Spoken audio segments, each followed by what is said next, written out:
तो आज मैं आपको एक अनोखी रहस्यमय कहानी सुनाऊंगा। अगर आप चैनल पर नए हैं तो अभी सब्सक्राइब कर ले तथा कहानी पूरा देखें। अंत में एक अनोखा रहस्य छुपा है। धन्यवाद। तो सुनिए। प्राचीन समय की बात है। एक सघन वन के किनारे अंगद नाम का एक लकड़हारा रहता था।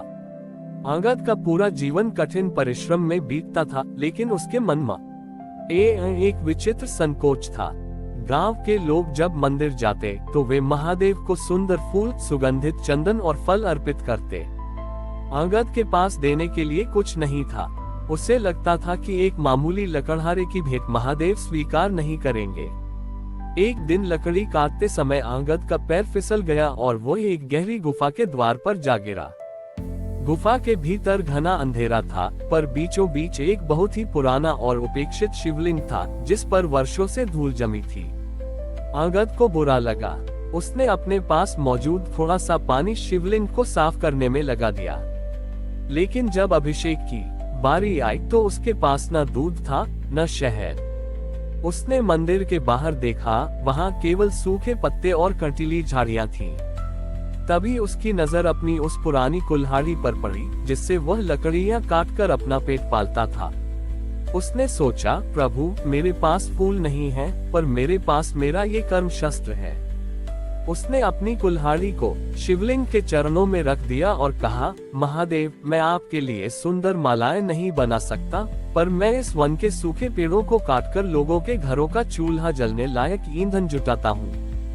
क्या मेरा ये श्रम आपको स्वीकार है? उद्धरण चिन्ह। उसी रात गांव के धनी व्यापारी ने महादेव को स्वर्ण के कमल चढ़ाने का संकल्प लिया था। लेकिन जैसे ही उसने स्वर्ण के फूल शिवलिंग पर रखे, वे मिट्टी के बन गए। व्यापारी परेशान हो गया। तभी आकाशवाणी हुई, मुझे स्वर्ण की चमक नहीं, अंगद के पसीने की बूंदें चाहिए। राजा और व्यापारी उस गुफा की खोज में निकले। वहां उन्होंने देखा कि अंगद शिवलिंग के सामने बैठा पत्थर को अपनी फटी हुई कमीज से पोंछ रहा था। अद्भुत बात यह थी कि जैसे ही अंगद का पसीना शिवलिंग पर गिरता, वहां से पारिजात के फूलों की सुगंध आने लगती। अचानक वह पुरानी और जंग लगी कुल्हाड़ी दिव्य प्रकाश से चमक उठी और एक स्वर्ण के त्रिशूल में बदल गई। महादेव वहां एक साधारण वनवासी के रूप में प्रकट हुए।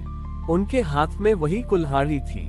उन्होंने कहा, ग्रेटर देन आ गॉड, लोग मुझे वह देते हैं जो उनके पास अतिरिक्त होता है, लेकिन तुमने मुझे वह दिया जिससे तुम्हारी जीविका चलती थी।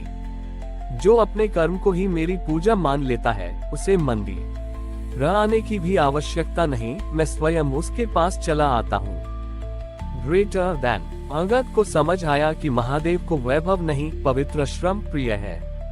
उस दिन के बाद से वह गुफा श्रमेश्वर महादेव के नाम से विख्यात हुई। अंगद ने कुल्हाड़ी तो वापस ले ली, पर अब वह लकड़ी काटते समय हर प्रहार के साथ शिव शिव जपता था। ये कहानी हमें सिखाती है कि हमारा दैनिक कार्य यदि ईमानदारी और सेवा भाव से किया जाए तो वह सबसे बड़ी पूजा बन जाता है। अंगद के उस श्रमेश्वर महादेव के साक्षात्कार के बाद वह गुफा एक पवित्र स्थान बन गई। लेकिन इस चमत्कार की चर्चा जब पड़ोसी राज्य के विलासी राजकुमार विक्रांत के कानों तक पहुंची, तो उसके मन में जिज्ञासा और ईर्ष्या ने जन्म लिया। विक्रांत का मानना था कि यदि एक साधारण लकड़हारे का श्रम महादेव को इतना प्रिय है, तो वह अपने राज्य की पूरी सेना को श्रम में लगा देगा ताकि वह सबसे बड़ी सिद्धि प्राप्त कर सके। राजकुमार विक्रांत ने हजारों मजदूरों और सैनिकों को आदेश दिया कि वे उस पहाड़ को काटकर वहां एक भव्य स्वर्ण मंदिर का निर्माण करें। उसने खुद भी एक हाथ में सोने की कुल्हाड़ी ली और केवल दिखावे के लिए कुछ पेड़ों पर प्रहार करने लगा। वह चाहता था कि उसका पसीना भी अंगद की तरह सुगंधित हो जाए, लेकिन उसके शरीर से केवल थकान और क्रोध की दुर्गंध आ रही थी। कई महीनों तक हजारों लोग दिन रात काम करते रहे। विशाल पत्थर तराशे गए, सोने की परतें चढ़ाई गईं, लेकिन उस पुरानी गुफा का शिवलिंग गायब हो गया। जैसे जैसे भव्यता बढ़ती गई, वहां की शांति समाप्त होती गई। एक दिन जब मंदिर बनकर तैयार हुआ, राजकुमार ने गर्व से कहा, अब महादेव को इस स्वर्ण महल में आना ही होगा। लेकिन जैसे ही राजकुमार गर्भगृह में प्रवेश करने लगा, उसे वहां शिवलिंग की जगह केवल एक साधारण लकड़ी का लट्ठा मिला। राजकुमार क्रोधित हो गया और उसने अंगद को बुलवाया। धोखेबाज, तूने उस शिवलिंग को कहाँ छुपाया है? मैंने इतना वैभव खड़ा किया, फिर भी महादेव यहाँ क्यों नहीं है? अंगद, जो अब भी वन में ही रहता था, शांति से आया और उसने उस लकड़ी के लट्ठे को देखा। उसने मुस्कुराते हुए कहा, राजकुमार, आपने पहाड़ को काटकर रास्ता बनाया, पत्थर तोड़े और महल खड़ा किया, लेकिन आपने ये सब अहंकार के लिए किया, सेवा के लिए नहीं। महादेव वहाँ होते हैं जहाँ श्रम निस्वार्थ होता है।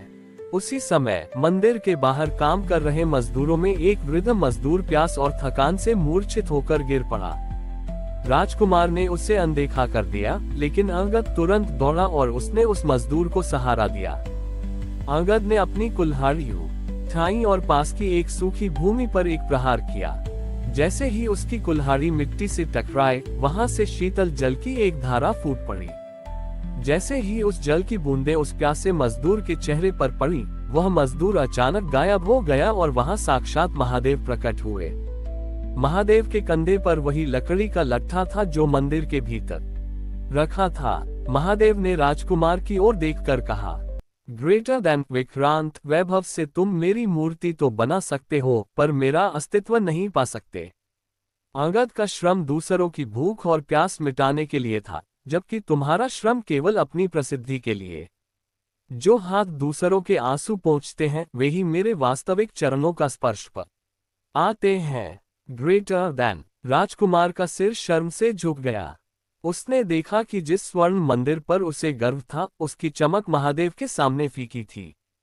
महादेव ने अंगद की कुल्हाड़ी को छुआ और कहा, अंगद, अब तुम्हें लकड़ी काटने की आवश्यकता नहीं, तुम्हारी यह कुल्हाड़ी अब न्याय का प्रतीक बनेगी। राजकुमार विक्रांत ने उसी क्षण अपनी राजसी पोशाक त्याग दी और उसी मंदिर के बाहर एक साधारण सेवक के रूप में रहने लगा। उसने सीखा कि असली श्रम वह नहीं जो पत्थरों को तराशे, बल्कि वह है जो मनुष्य के भीतर के पत्थर जैसे हृदय को मोम की तरह पिघला दे। उस दिन से श्रमेश्वर महादेव के मंदिर में स्वर्ण का नहीं, बल्कि छोटी ही भक्तों द्वारा किए गए जन सेवा के कार्यों का लेखा जोखा रखा जाने लगा। हमारी और भी आध्यात्मिक एवं अनोखी कहानियां देखने के लिए हमारे चैनल पर जाएं तथा धार्मिक एवं पौराणिक अनोखी कहानियां हमारे चैनल पर है। कृपया जाके देखें तथा हमारे चैनल को सब्सक्राइब करके रखें और वीडियो लाइक जरूर करें। धन्यवाद।